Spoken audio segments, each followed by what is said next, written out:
Genesis 25. Abraham had taken another wife, whose name was Keturah.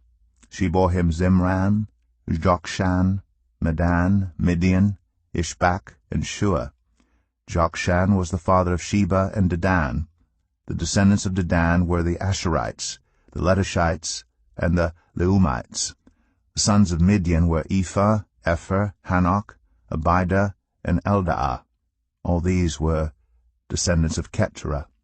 Abraham left everything he owned to Isaac, but while he was still living, he gave gifts to the sons of his concubines, and sent them away from his son Isaac to the land of the east.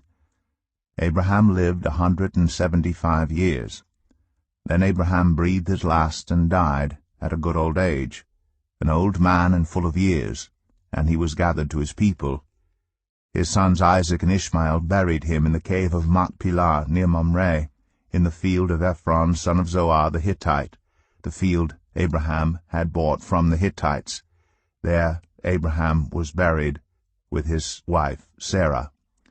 After Abraham's death, God blessed his son Isaac, who then lived near Beer-lahai-roi.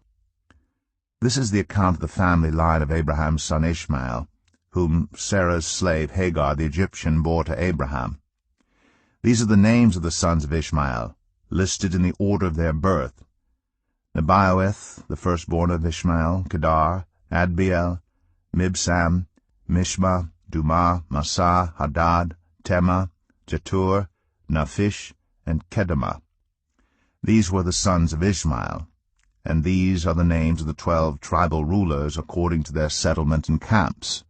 Ishmael lived 137 years. He breathed his last and died, and he was gathered to his people. His descendants settled in the area from Havilah to Shur, near the eastern border of Egypt, as you go toward Ashur, and they lived in hostility toward all the tribes related to them. This is the account of the family line of Abraham's son Isaac. Abraham became the father of Isaac, and Isaac was 40 years old when he married Rebekah, daughter of Bethuel, the Aramean from Padan Aram, and sister of Laban the Aramean. Isaac prayed to the Lord on behalf of his wife because she was childless. The Lord answered his prayer, and his wife Rebekah became pregnant. The babies jostled each other within her, and she said, "Why is this happening to me?" So she went to inquire of the Lord.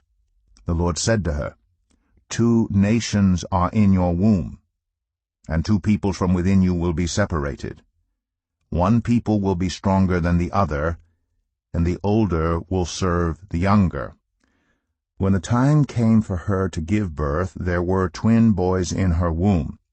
The first to come out was red, and his whole body was like a hairy garment. So they named him Esau. After this his brother came out, with his hand grasping Esau's heel. So he was named Jacob. Isaac was 60 years old when Rebekah gave birth to them. The boys grew up, and Esau became a skillful hunter, a man of the open country, while Jacob was content to stay at home among the tents. Isaac, who had a taste for wild game, loved Esau, but Rebekah loved Jacob.